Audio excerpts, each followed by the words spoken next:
You are listening to the Health and Wellness Connection podcast, the number one wellness podcast designed to provide the latest information to help you achieve your health and wellness goals. Our show features exciting guests, the latest in medical research, and in-depth discussions in current trends on weight loss, nutrition, and fitness. No matter what your interest, the Health and Wellness podcast has you covered. And now, presenting your illustrious host, Dr. Barry, MD.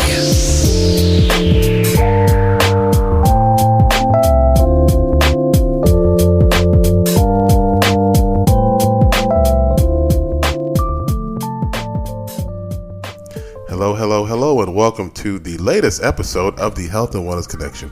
It's your host, Dr. Barry. I am an emergency physician as well as a health and wellness clinician, and I'm here to present some of the latest news in the health and wellness space. We're here to make sure that we get you guys unbiased and very effective information to help you make better decisions regarding your health and wellness. First off, I want to make sure that you guys know that we are fully independent. We don't take any sponsorships, at least nothing official. However, we are open for sponsorships, and so I'm not shutting that out, but I want to let you know that we are definitely, focused on providing unbiased truth, if you will. And so we're going to present some of the latest research that's come across my desk and present it to you guys, let you know what we think, as well as how this could be good information for you to apply to your everyday life on your health and wellness journey. If you want to reach out to the show, if you have any questions on any of the topics we discuss, or you want to discuss potential collaboration opportunities, definitely feel free to reach out. Email for the show is drbarryhealth@gmail.com. You can also reach us out on Instagram at drbarrymd. That's BARRYMD. Also, you can reach us via social media platforms, including Twitter at drbarrytechdoc, as well as TikTok, Dr. Barry Health. So again, thanks for listening to the show. We have some great topics that we're going to discuss this day, and we're going to really focus on some certain topics that I think need a little bit more attention, and that's ultra processed foods and how it potentially is leading to a lot of chronic illnesses that we are seeing. Now, we've talked about these before, and it's something that I think has been in the news for various reasons, but I don't think there's really been enough light being shed on this phenomenon because of there's so many chronic illnesses associated with these products that, I think definitely more attention should be focused. Now, here on the show, we discuss proper diet pretty extensively, and it's always been about eating whole foods, healthy foods, foods that are, free of preservatives, simple foods. That was actually the best tolerated by the human body. Now, what we're seeing is that foods that are ultra processed. Now, processing foods is something that happens throughout history. You got to process foods as you take it out the ground a little bit to at least get it ready for human consumption. Like, for instance, corn. If you know anything about corn, you grow corn, it has husks on. You got to take the husks off before you eat the actual corn fruit that's inside. So things like that. So that's technically processing. So I'm not saying you can't do anything to it, but when you're ultra processing, meaning adding, chemicals and compounds, preservative agents, things that potentially may not be, compatible with the human body, and you're actually using it to make the food maybe last longer. So maybe a bag of chips can last 3 years on the shelf when it's taking just sliced potatoes. You cut a potato and leave it on the shelf, it's going to last probably a few weeks or so. But they use different chemicals to make these things last a lot longer. Sometimes these things are not safe, and we've talked about a lot of how these components may be unsafe. So ultimately, the whole category of what we call ultra processed foods are being blamed as some of the biggest culprits in a lot of the illnesses that we're seeing in the society. Because they're cheap, tend to have a lot of fat, sugar, like a bag of, not to pick on this company, but let's say Fritos. It's a very processed corn product that can sit on the shelf for about, how many years, and potentially, could definitely be effective in solving someone's hunger at a certain period of time. But over time, constant consumption of processed foods, heavily processed foods, can lead to some pretty, concerning issues, chronic illnesses that, may not be ideal for long life health and wellness. But I want to talk about certain particular processes, or illnesses today, because some new reports came out that really started linking very heavily ultra processed food consumption and obesity. Now, we've talked about this already because of the high calorie content in some of these like high fructose corn syrups used as sweeteners routinely in different foods in this category as well, and other chemical preservatives that are used as well. It's believed that now obesity is almost directly linked to the rise of ultra-processed food consumption. This is even being seen in children. This is why there's believed that now children obesity rates have also skyrocketed due to the ultra-processed food increased consumption. So it's just so important that when we're looking at ultra-processed foods, we understand how it's affecting us from head to toe, from all age groups. Really, no one is free from potential complications with this food class. It's believed that people who just consume ultra-processed variants of food in general consume more calories than those who eat natural components of those same foods. There's even a study that was done from 2019 that looked at ultra-processed foods, and they had two groups of people. One had ultra-processed foods predominantly in their diet. The other group had whole foods, natural foods, and so forth. And so what they found was that those people who had really similar foods, but they were all ultra-processed versions, like, I don't know, they had like maybe some chips or something, or who knows, but they didn't actually go into detail on the exact food components. But one group had ultra-processed predominantly based diet. The other group had a natural whole food diet. After about 2 weeks, then they switched. And so what they found was that those who had, ultra-processed foods, when they ate it for that 2 weeks, they actually consumed about 500 more calories per day and gained about 2 pounds over those 2 weeks. And meanwhile, the people who had the whole food diet were eating about 500 calories less, didn't gain any weight, some even lost weight.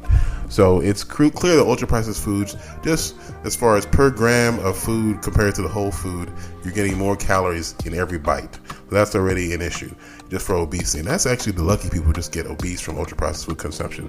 The real concern when it comes to inflammation and severe chronic illness that develops from excessive consumption. One of the biggest ones that has really been a big issue in America and most Western countries is inflammatory bowel disease. Inflammatory bowel disease is one of the most chronic conditions that has been increasing over the past decade with the increased consumption of ultra-processed foods. And this has been shown by many studies that have been revealing some of these correlations, right? So, things like Crohn's disease, which is like a chronic bowel inflammation issue of this gut, causing chronic belly pain, diarrhea, just miserable condition to have. Also, you have irritable bowel syndrome, or another one called ulcerative colitis, which is a severe inflammation of the colon, causes bleeding, diarrhea, belly pain, just very miserable conditions. And for long, it's never been really clear the exact cause of these. Medicine likes to use the term called idiopathic, meaning unknown, but there's now a lot of evidence showing that ultra-processed foods may be some of the biggest culprits for a lot of these inflammatory bowel conditions. And it's believed that even a recent study to show that there's a 71% increased risk for Crohn's disease, a very chronic, common irritable bowel syndrome, with high ultra-processed food consumption. Right now, so it's pretty nuts. Now, this same study did not find a correlation with ulcerative colitis, but Crohn's disease, there was a huge correlation with ultra-processed foods. And, this has been shown in many studies in different regions of the world. And it's very clear that ultra-processed foods are not safe for regular consumption. This is part of the reason why, especially in Europe, where a lot of these studies were done, you see European societies have really banned a lot of these foods from being sold for public consumption. This is not the case, unfortunately, in America, where ultra-processed foods are still readily available and considered quote-unquote safe by the FDA. But I believe that is definitely politically motivated. That being said, ultra-processed foods are not only associated with chronic illnesses like irritable bowel syndrome, you even have elevated risk of cancer. Cancer increases have been seen in all age groups for almost all cancers.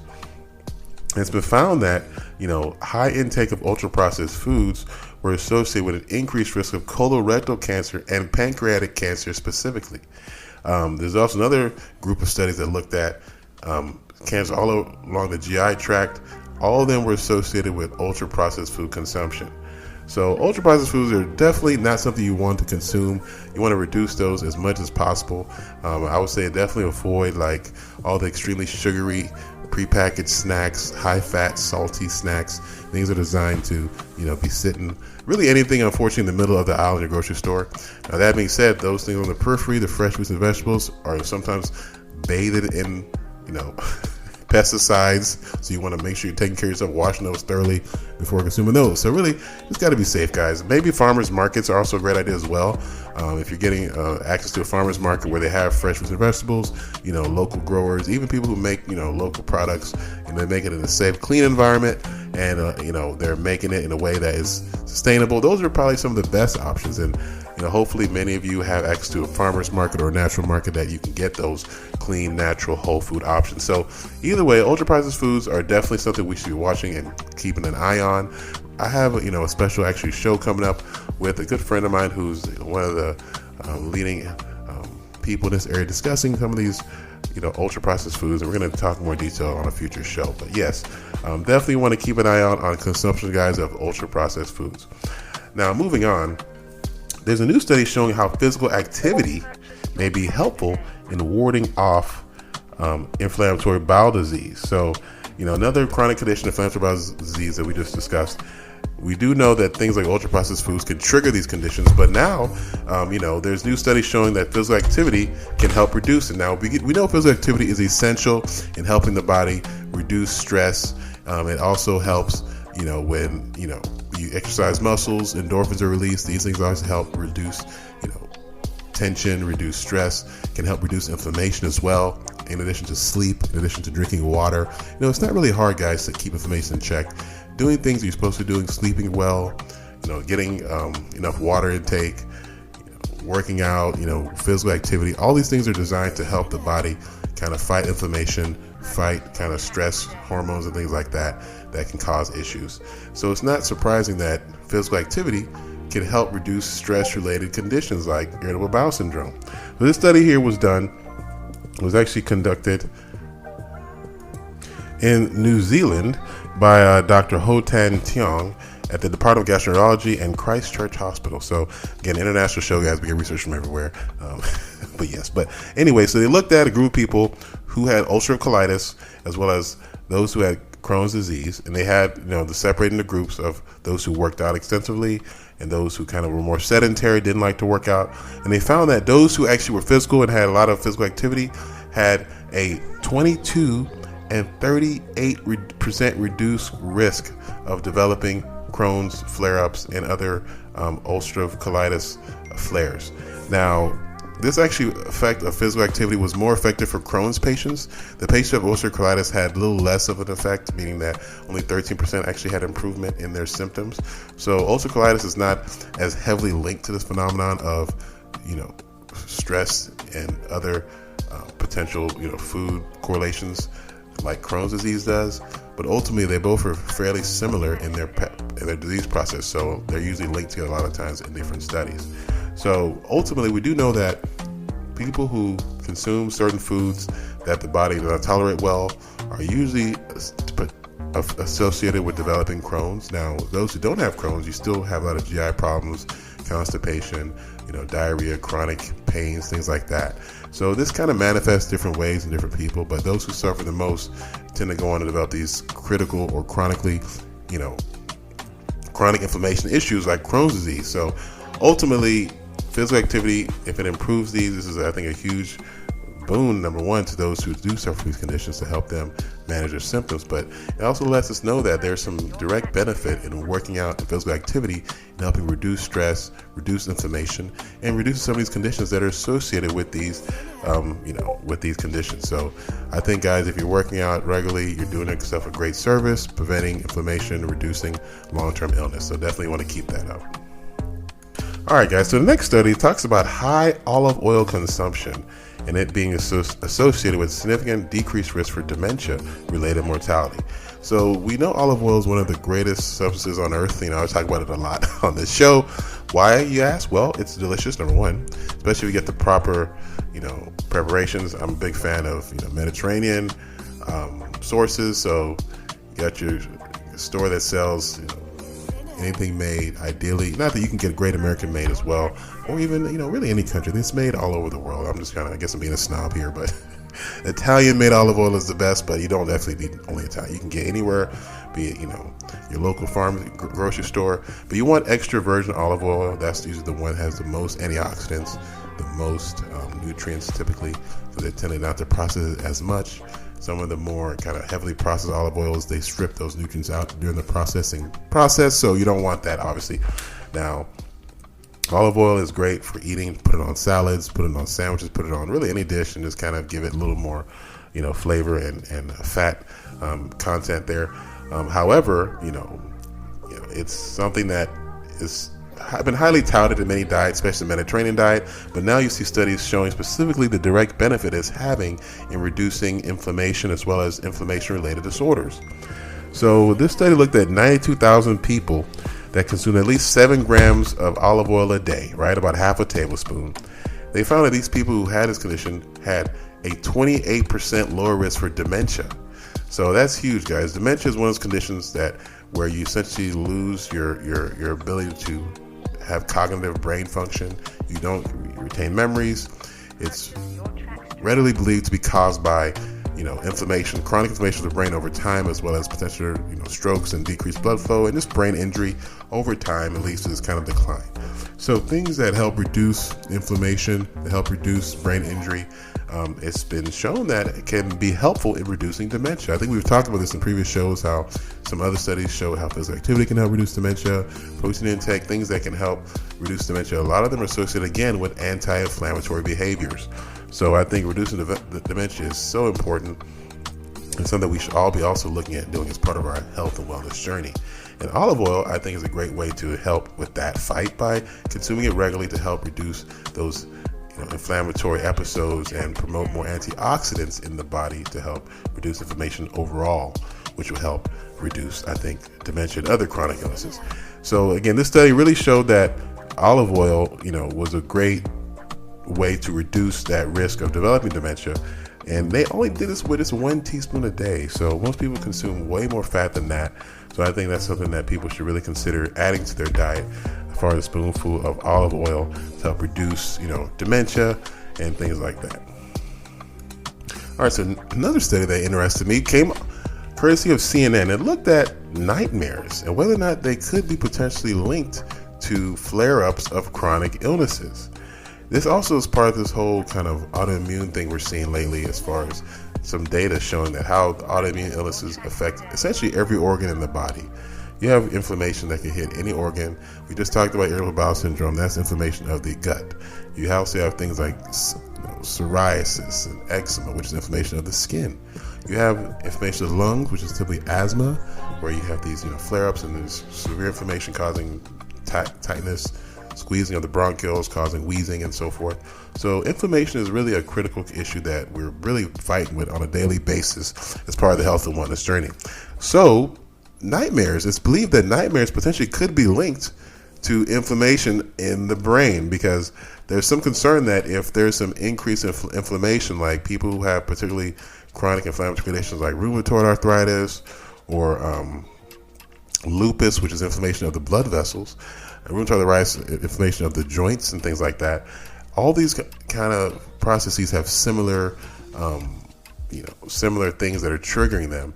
And it's believed that when people have these flare-ups, there could be some actual chemicals or inflammatory compounds that are getting to the brain that could be influencing the development of nightmares. And it is interesting because a study was done out of England. And actually, there have been a few studies that looked at this association with nightmares and chronic illness. There was one study that looked at COVID-19 patients, those with long COVID, meaning people who had like 2-3 months of COVID symptoms. They had chronic positive tests of COVID. We know COVID is a very pro-inflammatory condition. Your whole body is like inflamed usually during the COVID infection. That's why you have this systemic effect that we were seeing, especially with early episodes. Well, it showed that 18% of people with long COVID actually had frequent nightmares compared to the general population, which only about 5% of people typically have as far as nightmares. So it shows that there's definitely some link with inflammation and increased nightmare activity, probably due to REM sleep disturbances, things like that. We know sleep is critical as well to help reduce inflammation. So if you're not sleeping, you're going to be also having more inflammatory issues. So if you're who knows if the sleeping as well being affected is also triggering the nightmares, because if you're not sleeping well, you're kind of upset, and that can maybe trigger some sort of bad memories, or you're going to sleep on that, and before you know it, you're dream about some sort of horrible episode. So nightmares. Another study actually looked at people who have chronic lupus as well as chronic rheumatoid arthritis, and they found that those who were having flare-ups or about to have a flare-up actually had a nightmare right before or during the actual flare-up. So it shows that there's definitely, when there's some sort of systemic inflammatory condition going on, you have an increased risk of having nightmares, which actually can be pretty traumatic, especially depending on what the nightmares are and if they're related to any kind of real life event. So it's very interesting how when one organ is affected, a lot of times we tend to focus on one area, but in fact the entire body is usually working together to either deal with the issue that can cause other organs to be affected negatively. So nightmares, guys. If you're having a nightmare, it could be due to some sort of flare-up or something that you could be developing. So may want to get checked out or get your doctor to take a look at you, make sure everything is cool. All right, so let's talk about weight loss now. I know weight loss is a common topic, and we're always talking about new innovations in the weight loss arena. But one study that kind of caught my eye out of Italy is kind of showing an innovative way. Well, not really innovative to me, but I guess the researchers were surprised at the dramatic effect it had, and that was cashing people out basically to lose weight. So straight up, no more BS, guys. You lose weight, we cash you out, period. That's what kind of actually what the study was talking about. And the study was presented at the European Congress on Obesity. It happened this recently. There was a gentleman, he was actually Dr. Hodnott out of Stirling, Scotland. And they were like, listen, guys, we got a study showing how we're going to give people straight up a big wad of cash. So they started with $500, I think 500 pounds was done in Scotland. So they gave a group of people, one group, they gave them money. And basically, well, let me put it like this. They had one group that gave them motivating messages, right? So they text them every day, you can lose weight, it's not that hard, give them tips on how to lose weight, eating right tips, things like that. The second group, they gave them tips as well, but they also gave them a cash incentive. And it was kind of interesting. They said, the way they do it, they put $500 in their account. So they saw the money, but the money couldn't be touched apparently for a 6-month period. And so based on how they do, like if they meet certain goals, then the money will be kept. If they fail certain goals, then the money will be taken away. So it's kind of interesting. So it made them, which I think was good, because it made them sure this is real, guys. You can't promise stuff and then not come through, which is very common. They actually would cash them out, but it had a hold on the funds basically. So if there was they did their weigh-ins and they saw that they didn't meet certain milestones, I think one was lose 5% of your weight by 3 months, or you lose 50 pounds. The other one was lose 10% of your weight by 6 months, and you lose 150 pounds. So, if you maintain 10% weight loss by 12 months, if you failed to maintain a 10% weight loss in 12 months, you would lose 200 pounds. So, it's kind of like penalized if you didn't follow through on the dietary goals. And this, shockingly, and also I forgot to mention, this was a focus on men, by the way. It was only obese men who would tend to be sedentary and overweight that the target group was focused on. So shockingly enough, the group that was the group that was rewarded with money did amazingly well in weight loss and lost shockingly way more weight than the group that was only motivated, that was only given messages. And it was pretty funny to look at the numbers. So they found that again in the 12-month period after the study was completed, 5% of the group lost about 6 kg or 12 pounds, or a little bit over 12 pounds. Those who received the text, those who received the text with incentives, about 5% of those lost about 12 pounds or 5.7 kg. About 3% of the group lost about 3 pounds. And those who didn't lose any weight, those in the control group lost about 1% of their weight, or 1.5 kg. So ultimately, those who were getting paid definitely were more successful.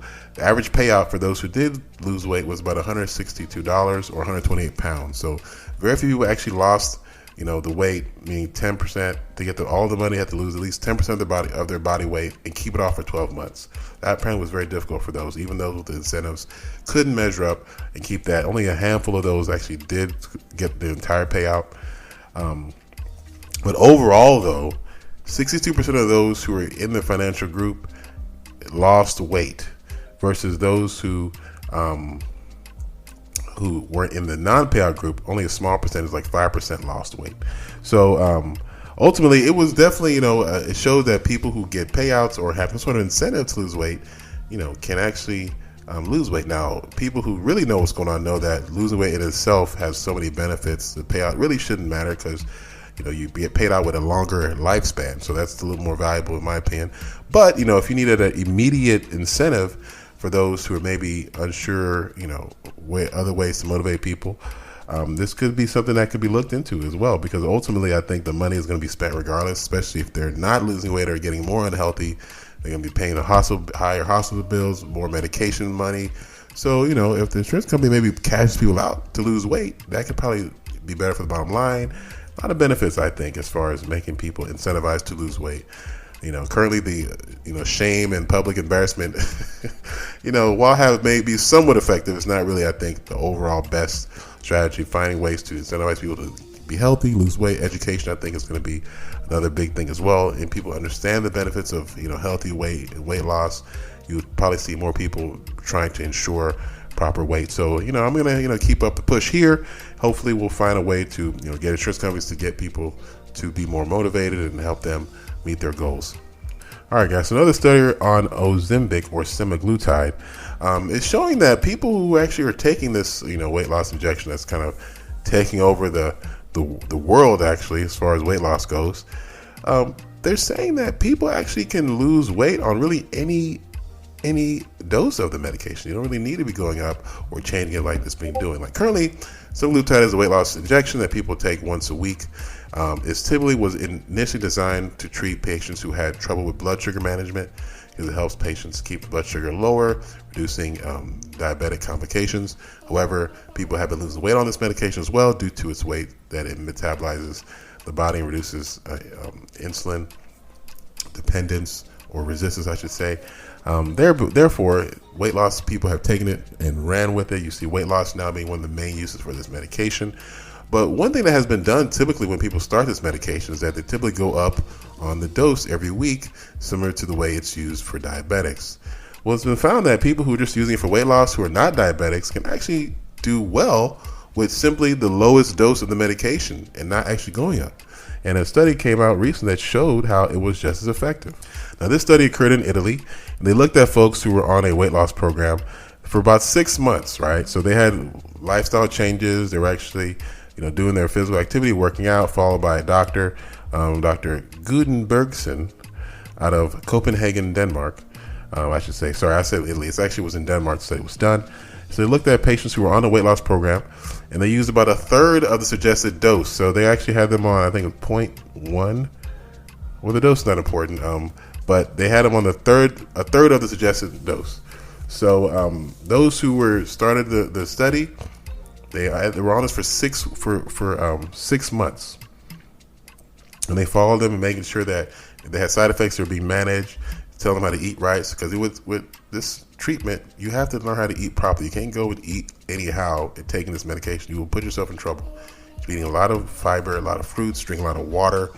Maybe fiber supplements are in order. Like, you have to make sure you're taking care of your gut, because this really affects how your gut works. So it can cause you to be in some bad shape if you're not eating properly. So what they found was that those who were really on the lowest dose of semaglutide, maybe a third of the recommended dose, I think the recommended dose is actually 0.5 micrograms per week. So they took a third of that. And they found that they were actually losing weight at the same level as those seen on the higher and higher doses, because usually every month you should go up a few, like 0.5 micrograms, but they actually stayed at this low subclinical dose, if you will. And he found that patients were losing weight and were having the same effect as far as the weight loss was concerned. So it just showed that, once you get, the lifestyle adjustments done, the weight loss can be permanent. And that's the key with this medication, because semaglutide is actually a medication that can affect your brain chemistry in a way that it makes those cravings go away, and it makes those addictions be better managed. And one of the biggest issues that patients suffer from obesity is food addiction. They crave the taste and the feeling of eating, and this desire to eat. That's part of the mental aspect of overeating. So semaglutide can help affect that and reduce those cravings, which will help reduce consumption, which will help reduce calorie intake, which will hopefully lose weight. So, and the reason why I love this, because semaglutide can be effective, but some of the side effects can be pretty bad on the stomach. So I think lowering the dose can help reduce those side effects, which will overall, keep those good effects there, reduce those side effects. I think that could be a good winning strategy. Now, of course, you got less medications. The pharmaceutical companies may not like that. They want to sell more meds, so they may fight this I mean, this is out of Denmark here, so they're trying to keep costs low. So I can see the motivation from their part. That being said, we'll see if this kind of strategy is adopted. I think this is something, the beauty of medicine, you kind of do what you want technically. So I think my patients, I'm going to be working with them as far as helping them maybe look at managing those levels, and they may be using medicine longer, and that can help save money as well. Because again, these injections are not cheap. Approximately 1 month's supply is about $1,000 US, which is quite expensive. And with this new information, perhaps we can use a third of that. That can actually reduce the cost of medications over time and help people stay on these medications longer, because it's believed that patients who are on like these injections like semaglutide and Wegovy need to be on it for about 6 months for it to be as effective as it possibly can, not just a month or a few weeks. So that being said, we'll be definitely following this whole Wegovy and semaglutide kind of dosing and management strategy, because I think overall long-term weight loss is what we want. And I think doing things that can help reduce costs as well as still get those effective effects is going to be a big deal. All right, guys, another study looking at new usage of a historically banned drug, LSD. It's actually being looked at to help treatment of generalized anxiety disorder. So interesting study here, because depression, anxiety has been a big issue. A lot of people are suffering from that condition in many countries, especially here in America. So many people have looked at using kind of older drugs like ketamine, LSD in the treatment and management of anxiety disorders, because they feel that people who are not getting benefits from the traditional measures or traditional approved treatments, there's a lot of side effects too with other treatments, especially like Xanax and Ativan and other benzodiazepines. They're always looking for other different strategies to help people who are suffering from this condition but may not be able to tolerate the current treatment options. So LSD has been looked at as a potential option, and there were studies that were recently performed that showed that there was a pretty rapid improvement with just one treatment of LSD. And some would argue these people are just high and they're going to be back to being upset once the med wears off. And you may be right, but at the end of the day, if there's an improvement and people are having better quality of life, maybe that's something that should be considered, especially if there's a risk of self-harm or hurting others, which is something we're seeing, unfortunately, in this population. Now, this study looked at a group that had been treated with LSD, and they followed patients 12 weeks and after the treatment action. So it wasn't just a one-time. Well, they had a one-time treatment, but they had followed for 12 weeks.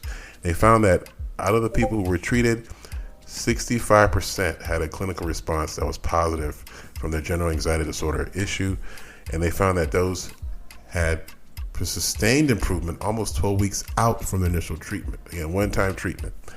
And they saw improvements as early as day 2 after receiving treatment. So it was very robust, very rapid, and sustained. So that's pretty awesome. And you can't say they were high for 12 weeks straight. That's definitely not possible. Maybe initial euphoria, and then they're back to their baseline, but they're kind of reduced anxiety, reduced issues. And, I think that's something that should be looked at. This was presented at the American Psychiatric Association meeting. So this psychiatrist looking at this data, and so you may, if you're seeing a psychiatrist, you may start getting prescriptions for LSD to help with general anxiety disorder. So I think something that we should definitely look at. And again, general anxiety disorder is a very common psychiatric illness. Affects about 10% of U.S. adults. So it's nothing small, no be small Tino, like very prevalent condition. I see a lot of patients in the ER coming for anxiety, and definitely manage them, so we do routinely. So I think looking at this condition, this drug, if it works, I think it definitely should be considered. All right, and lastly, there's another interesting drug that's coming on the market that's supposed to be a solution for erectile dysfunction. It's believed that erectile dysfunction is one of the most common conditions in America.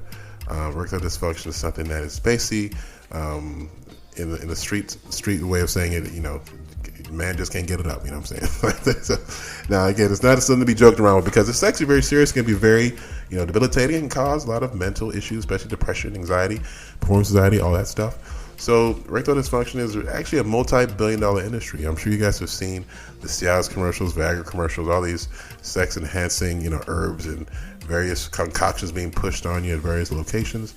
It's not without reason. I mean, it's extremely popular. People are buying these things. People are putting a lot of money to improve their sex life. Whether or not they want to admit to it or not, that's what's going on. So you see a lot of people pushing various, treatments and sex-enhancing medications. There's even some popular preparations known as royal jelly, which they sell in these gross gas stations, which I don't really recommend. I don't know what's in those things, but there are some that people use and people like it. So hopefully it's not really harmful in there, but ultimately, you want to use medically safe treatments. We're actually going to do a whole show on supplements. There are some ones that are very effective as well for erectile dysfunction, and I can give you a hint on those. L-arginine, that's just one, but we're going to talk about a lot more. Stay tuned for that. But today we have a particular one that was done. They had a research that came out on it. Why I wanted to talk about it, because it's going to be potentially over the counter. It's going to be a new medication that's called, the medication is called Eroxon, which is crazy. Eroxon. So I don't know what they're trying to do. You're trying to be slick. I know they're using words in a creative way, but Eroxon is the name of the oncoming medication. It's going to be actually a gel formulation. So like a hair gel kind of texture, but this is designed to be rubbed on your, manhood or your, sexual organs, and it's supposed to help improve your erection quality, erection duration, and it's supposed to be over the counter. They say that the tubes will sell for about $30 in the UK anyway, but I don't know what that'll be in the United States. But it's designed to be, for use, immediate onset, immediate, effect. Like the next few minutes, you should be ready to go. Whereas the oral preparations take an hour or two to really work. But this gel is supposed to work, in a matter of minutes. So I'm sure people who are on these meds will probably appreciate that. They're saying that the gel is going to have a lot of solvents that can help with, would help with erection quality and effectiveness.